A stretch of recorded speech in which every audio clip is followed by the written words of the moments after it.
Hermanos, buenas tardes. Les agradezco su compañía nuevamente. El día de hoy vamos a dar una conclusión a lo que hemos venido estudiando, a las 7 cartas del Apocalipsis. Hoy vamos a hacer una conclusión de todas ellas. Vamos a manejar las siete cartas. Vamos a hacer una síntesis de toda la información que vimos en ella, algo muy breve, una conclusión de cada una. Y, y de esta forma vamos a dar el cierre de broche de oro que tenía pensado dar en la semana pasada, pero dado que la carta a la Odisea fue una de las cartas más tristes, porque fue una de las cartas más duras que el Señor escribió para los hermanos de ese tiempo, me dejó en lo personal un sabor de boca muy triste, porque entender que los hermanos en Cristo lleguen a ese punto de sacar a Cristo de su propia iglesia y ser tan indiferentes a ese punto de que el Señor les llama y les pide que regresen a Él, que permanezcan en Él, me dejó cierta tristeza, y el día de hoy vamos a hacer una conclusión de todas las cartas. Va a ser algo breve, alguna aplicación de cada una de ellas, y de esta forma vamos a cerrar así como tenía en mi mente, con broche de oro. Pues de la información que pude recabar de todas estas cartas, ya muchos de ustedes han estado conmigo a través de estas 7 cartas, y las han escuchado todas. Y lo que podemos rescatar es que las 7 cartas son una representación de la iglesia en el periodo que va a estar aquí mientras que el Señor regresa, desde el momento que se fundó hasta el momento que el Señor Jesucristo vaya a regresar nuevamente por su iglesia. Estos 7 tipos de iglesia son los 7 tipos que se pueden encontrar, y de los que el Señor nos advierte, o en cierta forma nos enseña a que no caigamos en eso, porque las enseñanzas que nos dejó son claramente una forma de antídoto para esas situaciones, y de esa forma quiere mantener una iglesia sana, una iglesia fuerte y sobre todo fiel, que permanezca y que siga sus enseñanzas. Entonces, con esto en mente, nosotros podemos analizar cada una de ellas y evaluar la condición de nuestra iglesia, y autoexaminarnos de manera individual, para que nosotros podamos concretar un diagnóstico a manera de iglesia y también de forma individual. En México nosotros tenemos un dicho que decimos que nadie aprende en cabeza ajena. No sé si nuestros hermanos que se reúnen aquí con nosotros, que son de otros países de Centroamérica, conozcan este dicho, pero lo que queremos dar a entender cuando decimos esto es que, a pesar de que una persona haya visto algo que me pasó a mí, las circunstancias que me llevaron a eso,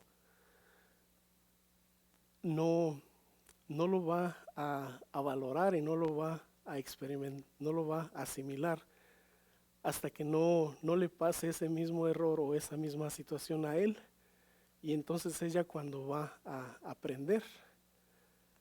Pero queremos dar a entender que no, por la mera examinación y la contemplación de los eventos, no lo asimilamos tan a pecho que nos lleve a entender la lección y prevenir algún accidente. Entonces, lo que yo quiero hacer con esto es que que nosotros seamos un poco más sabios que nuestra mentalidad mexicana de que no aprendemos en cabeza ajena y de que ahora aprendamos por lo que les pasó a nuestros hermanos del primer siglo.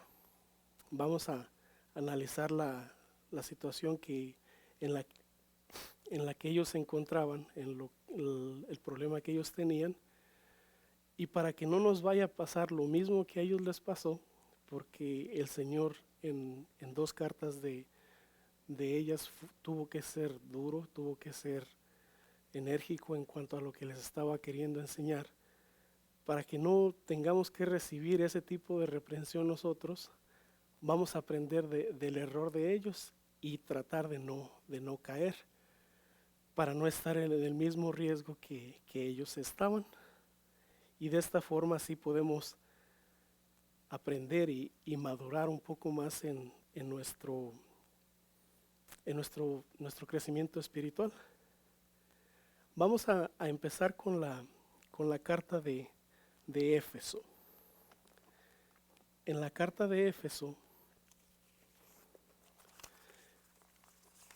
esta iglesia fue una de las cartas buenas que el Señor escribió.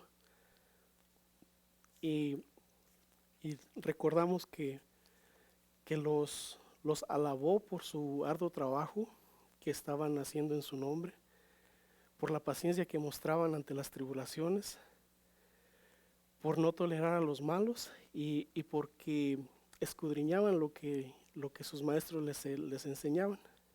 Habían sobrellevado la tribulación con paciencia y se mantenían firmes ante las enseñanzas que no eran buenas de los nicolaitas. Eso fue lo bueno que el Señor les menciona.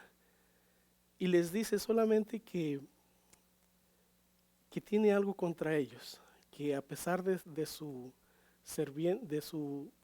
ferviente servicio que habían demostrado y de la paciencia y de todo lo que habían soportado, habían dejado su primer amor, se habían separado un poco del Señor Jesucristo y esto es lo que les reprocha a ellos. Entonces, una iglesia que ha dejado su primer amor, que ha perdido ese encanto con el Señor, es una iglesia que está en camino a su destrucción, porque se ha separado de la fuente de vida. El Señor Jesús que vino a enseñarnos todo lo que tiene que ver con el Padre, con Dios, nos dice que Dios es amor. Y si nosotros profesamos un apego a Él y a sus enseñanzas, entonces debemos como iglesia también mantenernos en esa posición de que somos la parte visible de Dios en este mundo, que lo estamos representando a Él, y debemos como iglesia demostrar ese amor entre nosotros como hermanos y con las demás personas de fuera de la iglesia, con nuestros familiares que no son de la iglesia, que no están en la iglesia, y con las personas que son completamente ajenas a la iglesia. Con todos ellos es con quien nosotros debemos de tratar de hacer énfasis en demostrar ese amor de Dios y no apartarnos de Él. Cuando llegamos a la iglesia del Señor, se hace ahora nuestra familia un poco más extensa, se extiende. Tenemos nuestra familia en carne que son nuestros padres, nuestros hermanos, y si tenemos ya una familia propia, una esposa e hijos, la iglesia también ahora viene a formar parte de nuestra familia. Ya la familia en la que nacimos es en la familia que Dios escogió para nosotros, para que nosotros llegáramos a este mundo. Y ahora la familia espiritual es a la que Él nos ha traído a que lleguemos a formar parte de su cuerpo, de su iglesia. Y, y es ahora nuestra familia, es ahora, nosotros somos parte de esa familia. Y debemos de manifestar ese amor. Una de las cosas que debemos de tener en cuenta es como cuando tenemos visitantes, que puedan ver ese calor familiar que debe de existir en una familia que tiene ese amor de Dios. Es algo tan simple como cuando alguien nos visita en nuestra casa, en donde vivimos. El Señor nos dice que con todos debemos de ser hospitalarios y pues al llegar siempre procuramos ofrecerles algo de tomar, agua o algún café si es que toman, algún té o alguna bebida de su preferencia. Si, si estamos preparados, si tenemos para darles de comer, es hacerles sentir esa bienvenida, hacerles sentir que son bienvenidos en nuestra casa. Y esto es algo que también debemos de aplicar en nuestra iglesia, porque es nuestra casa, es donde vivimos con el Señor.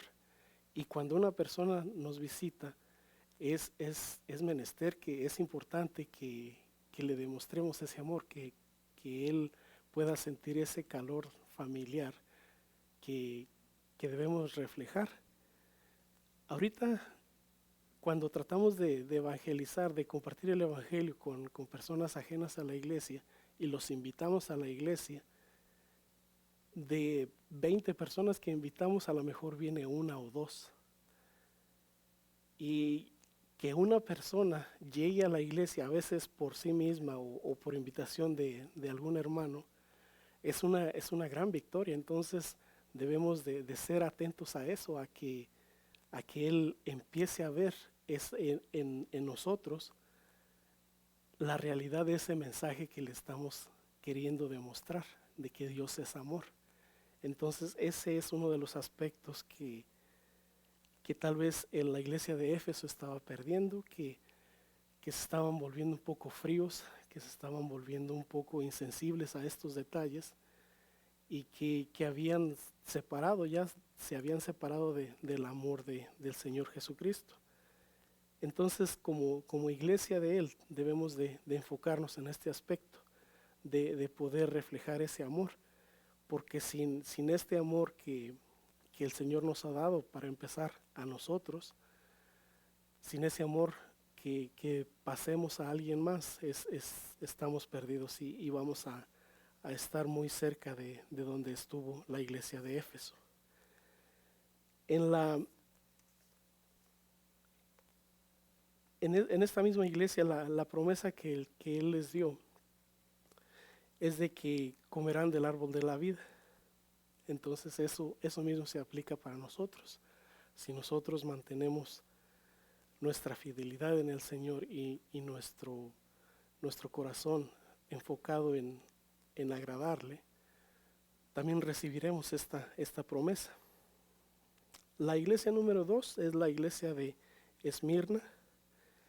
Lo que el Señor les alabó a ellos es que en la tribulación que estaban, en una de las más fuertes y más severas, ellos permanecieron fieles, y a pesar de que sus recursos eran muy limitados, para ellos eran ricos, y esto le agradaba al Señor, de que todas sus necesidades, sus temores, sus aflicciones estaban dirigidos a Él, y ya el Señor es el que sabe qué va a hacer con ellos. Entonces esta iglesia fue una de las más bonitas. La iglesia de Esmirna fue una de las que reflejaban exactamente ese carácter del que hablábamos, que les hacía falta en Éfeso, que reflejaban el carácter de amor, un reflejo de de lo que Dios les había dado a ellos y ahora ellos lo estaban compartiendo. Aunque su situación era difícil por la persecución, pero ellos estaban haciendo muy buen trabajo en eso y estaban reflejando ese amor que Dios les había dado. Entonces, esto también nos ayuda a entender lo que el apóstol Juan en uno de sus versículos de la primera carta les escribe en Primera de Juan capítulo 4 versículo 18, que dice: en el amor no hay temor, sino que el perfecto amor echa fuera el temor, porque el temor lleva en sí castigo, de donde el que teme no ha sido perfeccionado en el amor. Esto es uno de los versículos también que formaron parte de la introducción que utilizamos para entrar al libro de Apocalipsis, porque a mí me pareció muy, muy pertinente entender esto, de que en el amor que tenemos para con el Señor Jesucristo no debe de existir el temor, porque dice aquí que donde alguien teme no ha sido perfeccionado en el amor. Entonces esto lo puedo entender de esta manera, de que lo que los hermanos estaban pasando, la tribulación que a veces los llevaba a sufrir castigos en su cuerpo, a sufrir de latigazos, a sufrir de ataques de bestias, incluso a perder su vida, y ellos permanecían fieles, es uno de los ejemplos más fuertes y más claros de amor que tenían ellos para con el Señor. Y yo pienso que una de las cosas más bonitas que podríamos hacer es que nosotros podamos tener esa fuerza, podamos tener esa entereza de enfrentar el fuego, enfrentar las fieras, enfrentar el filo de una espada, enfrentar la persecución como se veía en ese tiempo, como se vivía en ese tiempo, y permanecer fieles y permanecer agradables al Señor, permanecer aceptables de tal forma de que nuestro corazón no cambiara al primer sentimiento de miedo y de tristeza y de congoja, de dolor, de que a pesar de eso nuestro corazón, como el de Policarpo, pudiera permanecer así, hasta ansioso de sufrir esa tortura, todo esos cosas que le hicieron a su cuerpo, esas llamas, y de saber que después de eso vas a estar bien. El Señor nos dice que el que trata de salvar su vida la perderá, pero el que la pierde por causa de Él la ganará. Y esto yo pienso que era un versículo que ellos tenían muy, muy en claro, que no los atemorizaba nada de lo que les querían hacer, de lo que les hicieron, que ellos permanecieron firmes en su amor y conquistaron todo esto. Nada de este mundo, nada que este mundo les haya hecho, los hizo cambiar de opinión, y permanecieron fieles en el amor para el Señor. Lo único que el Señor les recomendó fue que no tuvieran miedo por lo que iban a padecer y que permanecieran fieles, y después de esos minutos, de esas horas de dolor, la corona de la vida eterna sería de ellos. Y tenían la garantía de que cuando Él venga, la segunda muerte, la muerte que va a separar a aquellos que no hayan creído en el Señor completamente, de que ya no va a haber nada de Dios en donde ellos estén, esa segunda muerte, dice, si tú permaneces fiel, esa muerte nada va a tener contigo. Hay otro versículo en el libro de Santiago, en el capítulo 1, versículo 2 al 4. Dice, hermanos míos, tened por sumo gozo cuando os halléis en diversas pruebas, sabiendo que la prueba de vuestra fe produce paciencia, mas tenga la paciencia su obra completa, para que seáis perfectos y cabales, sin que os falte cosa alguna. La manera en la que el apóstol Juan y el apóstol Santiago manejan esta situación de cómo debemos de comportarnos ante las pruebas, de cómo debemos de permanecer, es, es de palabras de unos campeones de la fe que nosotros tenemos todavía mucho que aprender de ellos, porque a pesar de el inminente castigo, del inminente sufrimiento que ellos veían delante de ellos, su estado era de gozo, su posición era de alegría, porque estaban siendo tenidos dignos de recibir un castigo por el Señor.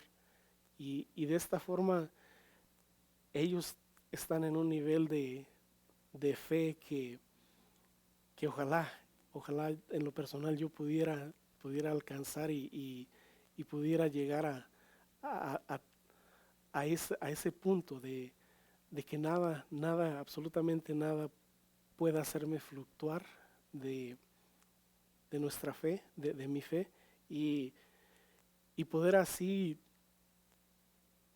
conquistar esa batalla y tener esa victoria que nos llevará al Señor, que me llevará al Señor, y poder así tener esa garantía de que la segunda muerte no va a tener ningún efecto en mí, en nosotros como hijos de Él.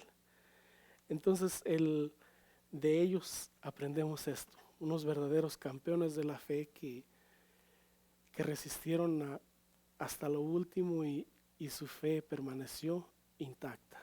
Ellos permanecieron fieles al Señor y se llevaron lo mejor que recibieron en este mundo, que fue el mensaje del Señor. Se lo llevaron con ellos y esa bendición los llevó al descanso del Señor y a esperar su segunda venida. Una de las enseñanzas más bonitas que yo puedo asimilar de estas cartas. Continuamos con la iglesia de Pérgamo. La iglesia de Pérgamo fue alabada por retener el nombre y la fe del Señor Jesucristo, y porque nunca negó su fe ni el amor que tenía por Él. Les hizo una reprensión de que retenían la doctrina de Balaam y de los Nicolaitas. Entonces, en cierta forma, lo que ellos aquí tenían era que tal vez tenían líderes que estaban un poco confundidos, que estaban mezclando, tratando de incorporar esas enseñanzas que ellos habían recibido anteriormente o que habían conocido, y querían incorporarlas a lo que era la iglesia de Cristo. De alguna forma el Señor eso es lo que les reprende, pero les hace la recomendación de que se arrepientan y de que se den cuenta que ese no es el camino, que ahora lo que debe de ser nuestra brújula es las enseñanzas que el Señor ha dejado, y nada de esas cosas, nada de lo que hayamos podido haber aprendido antes de llegar al Señor Jesucristo, nada de eso tiene que formar parte de nuestra vida nueva con el Señor. Y de esta forma, eso es lo que Él quiere que los hermanos entiendan, de que muy a pesar de que las situaciones en la ciudad en la que ellos estén, si está llena de esas doctrinas, de que deben de mantenerse al margen de todo esto, y de que deben de mantener su santidad limpia, intacta, y de esta forma es lo que el Señor quiere de ellos, es lo que les pide, que se arrepientan y que vuelvan al camino. No es fácil, no es fácil cuando tu entorno, cuando todos alrededor tuyo piensan de una forma y, y tú piensas de otra. Siempre vas a ir en contra de lo que ellos digan, de lo que ellos quieran, de lo que ellos piensen. Y, y cuando esté en juego nuestra integridad espiritual, así debe de ser. Tenemos que ir en contra, tenemos que mantener nuestra, nuestra pureza, la justificación que el Señor nos ha dado, la santificación que Él nos ha dado, es lo que debemos de mantener. Es como cuando estamos chicos que nuestros papás nos bañan y nos ponen ropa limpia y que quieren que aunque sea por un ratito duremos limpios, que a veces no pasa, que principalmente yo que de pequeño era bastante inquieto, que más tardaban yo creo en bañarme que yo en ensuciarme. Y en el aspecto espiritual, en nuestra vida con el Señor ahora, es lo que Él quiere, que nosotros tengamos esas vestiduras limpias, que no nos manchemos. ¿Es difícil? Sí, es muy difícil, pero es posible. Les voy a mencionar un ejemplo. Cuando José fue vendido por sus hermanos a una caravana de ismaelitas que lo llevaron a Egipto, fue vendido y fue puesto en la casa de Potifar. Y la palabra del Señor nos dice que era un joven apuesto, guapo, de hermosa presencia. Y la esposa de Potifar puso sus ojos en él y trataba de convencerlo de que durmiera con ella. Y José, esforzándose en mantener su integridad, siempre le decía que no. No fue solamente una vez que se lo pidió varias veces. Y varias veces él le dijo que no. Y aunque en una de las ocasiones que más comprometido se vio, tuvo que dejar parte de su ropa ahí y salir corriendo, mantuvo su integridad, mantuvo limpio su conciencia y su corazón de que no había pecado contra Dios ni contra su amo. Su esposa, la esposa de Potifar, le hizo un complot y lo metieron a la cárcel a él después, pensando que había cometido esa falta, pero él no la había cometido. Pero a lo que quiero llegar es que tal vez las situaciones pueden ser tan difíciles como las que estaba enfrentando José. Y tal vez tengamos que salir corriendo, tal vez tengamos que poner tierra de por medio, pero mantener nuestra integridad. Porque no podemos permitirnos caer, no podemos permitirnos que esa seducción nos jale y nos atrape, porque entonces vamos a ser esclavos de eso. Y si José pudo, también nosotros podremos. Entonces esa es la enseñanza que el Señor quiere que nosotros entendamos, de que las ropas limpias que Él nos ha dado, es importante que permanezcan de esa forma y que muy a pesar de que nuestro entorno sea hostil para nuestra fe y que sea difícil mantenernos, que luchemos hasta lo último de nuestras fuerzas y que el Señor siempre nos va a dar una forma de salir y poder sobrellevar todo esto. La siguiente carta es la carta a Tiatira. En esta carta, el amor y la fe y el servicio y la paciencia de ellos fue algo que el Señor les alabó y les demostró aprecio al Señor por esto. Pero lo que ellos tenían es que toleraban la enseñanza de Jezabel. Ya cuando desarrollamos la información de esta carta, supimos quién era Jezabel, esta princesa de los filisteos que se casó con un rey del pueblo de Israel, del pueblo hebreo y lo influenció de tal manera que ahora él, en vez de adorar a Jehová, adoraba a los dioses de esta princesa. Y lo que el Señor nos enseña en esta carta, lo que Él quiere, es que no debemos de permitir que el pecado se anide de esta forma en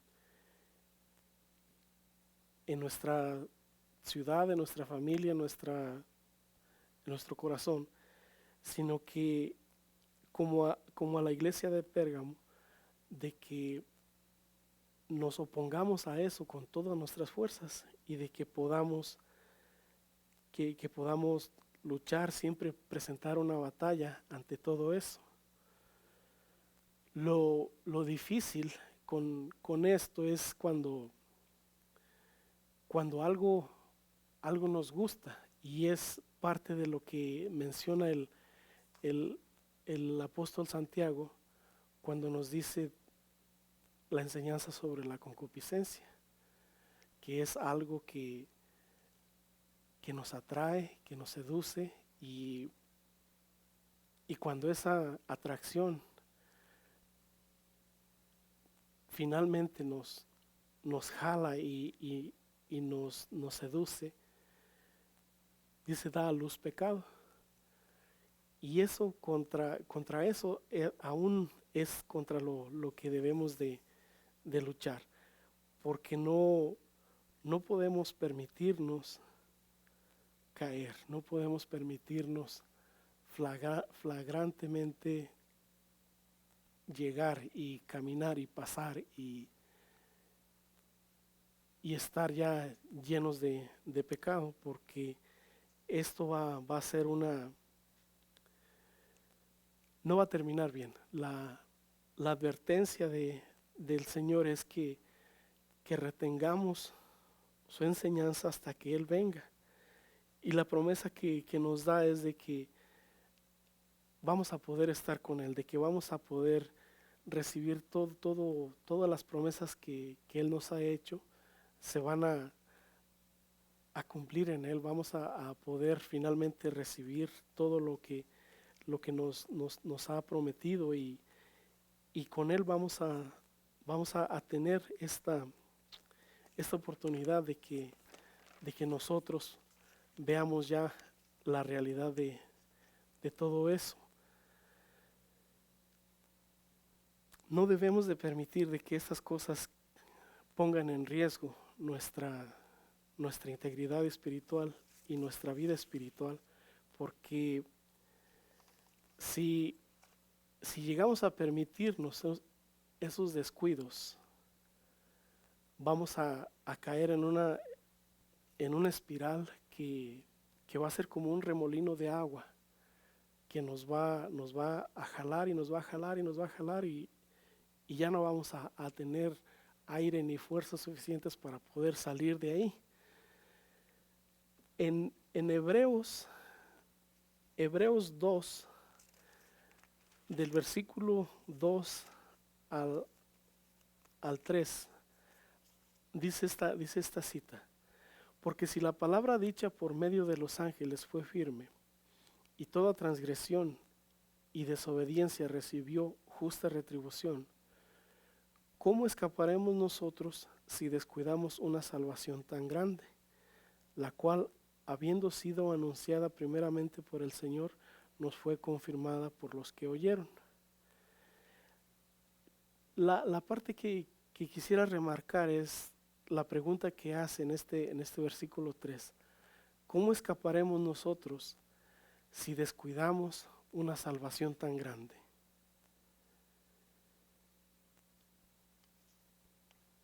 Todos nosotros como seres humanos estamos expuestos a caer, sí. Todos vamos a cometer errores, sí. Todos estamos luchando todavía contra nuestra carne, que queremos hacer lo que el Espíritu nos dice que hagamos, pero nuestra carne también quiere imponerse. Sí, estamos luchando en todo esto. Pero no podemos dejar de luchar, no podemos dejarnos vencer y no podemos dejar de atender, no podemos descuidar y, y no podemos permitir de que algo pasajero determine el futuro de nuestra relación con el Señor. No podemos permitirnos este error tan grande. Para continuar en el orden en el que las cartas siguen, seguiría la carta de Filadelfia. Esa, en mi opinión, fue una de las cartas más bonitas y me gustaría terminar con esa. Así que voy a brincarme ahorita a Filadelfia y voy a seguir con la Odisea y ahorita retomo con Filadelfia para terminar con esto ya. En la carta de la Odisea, de ellos aprendimos que la riqueza material que ellos tenían, que puede ser considerado como una bendición, tuvo el efecto contrario en ellos, porque al sentirse ellos tan poderosos por ese bien económico, material, sentían que no necesitaban más de Dios y los hizo ser indiferentes, los hizo tener cierto grado de apatía con las cosas del Señor. Y esto fue lo que marcó su desgracia para ellos, porque no pudieron aquilatar la gracia del Señor en contra de sus riquezas materiales. Fueron más fuertes sus riquezas materiales que la gracia del Señor. Y esto para ellos fue devastador, porque se sabe que después esa iglesia dejó de existir en esta ciudad. Y lo que el Señor quiere que nosotros aprendamos de esta lección de los hermanos que existieron en la Odisea es que no hay cosa, no hay honra, no hay gloria, no hay nada material que podamos encontrar en este mundo que se compare a la gloria y a las riquezas que el Señor tiene reservadas para nosotros. A través de todo el tiempo que hemos estado estudiando estas cartas, siempre he querido hacerles esta recomendación de que si pueden conseguir un libro que se llama El Mártir de las Catacumbas. Este libro yo tuve la oportunidad de leerlo cuando estaba estudiando en el colegio y es el único libro que cuando lo empecé a leer no lo pude dejar hasta que lo terminé. En ese tiempo las responsabilidades eran menos de las que tengo ahora. No tenía familia, no tenía hijos y en el colegio el trabajo que tenía que hacer lo había hecho ya y ese día que empecé a leer ese libro lo terminé ese mismo día. Me tomó como 8 horas leer el libro. Pero ha sido uno de los libros que más ha impactado mi forma de pensar sobre el Señor. Y si ustedes tienen la oportunidad de conseguir este libro del Mártir de las Catacumbas, se van a dar cuenta que algunos de los personajes que salen en ese libro tiene escenario en la Roma que está persiguiendo a los cristianos, que está matando a los cristianos en el circo romano, con los leones y las fieras y las espadas y las cruces y el fuego. Tiene ese escenario y ahí se van a dar cuenta que hay hermanos que creyeron en el Señor que eran ricos y tenían posición política, económica o social y dejaban todo eso por el Señor. Ellos llegaron a entender que el valor de las cosas materiales, el valor que nosotros les damos aquí en esta tierra es algo que no tiene ni comparación con el valor de las cosas que el Señor tiene para con nosotros. Entonces, me gustaría recomendárselos y ojalá que lo pudieran conseguir. De veras que va a cambiarles su perspectiva de cómo piensan del Señor, cómo piensan de los hermanos, cómo piensan de la sociedad en donde estamos viviendo ahorita. Y les aseguro que les va a encantar, que les va a gustar. Se llama El libro del mártir de las catacumbas. No tiene autor, se sospecha que fue un autor anónimo el que lo escribió y no tiene nombre de autor, es solamente el nombre. El libro es El mártir de las catacumbas. Entonces vamos a pasar ya ahora a la carta anterior, la carta de Filadelfia. Y esta carta para mí fue la que más me gustó, fue de la que más aprendí. Y para concluir con ellos, ellos fueron la iglesia que más satisfacción y más gozo, más alegría le dio al Señor, porque yo pienso que fueron los consentidos del Señor de esta serie de cartas que Él escribió. A ellos han de haber sido a los que más, los consentidos, porque fue la iglesia ejemplar, la iglesia perfecta, la iglesia que amaba al Señor, que guardaba su palabra, que amaba a los hermanos, que daba un buen ejemplo, que daba un buen testimonio, y a ellos nunca les recriminó nada, solamente les dijo: lo que has aprendido, lo que estás viviendo, así síguele, mantente así y nadie va a tomar tu corona, mantente así, sigue adelante y vas a llegar a ser columna en el templo de Dios, en la ciudad de Dios. Esto para mí fue una de las cosas más bonitas que aprendí de ello, y uno de los versículos con los que quiero terminar para esta carta es de la segunda carta de Timoteo. La segunda carta de Timoteo, capítulo 4, del versículo 7 y 8, que dice: he peleado la buena batalla, he acabado la carrera, he guardado la fe.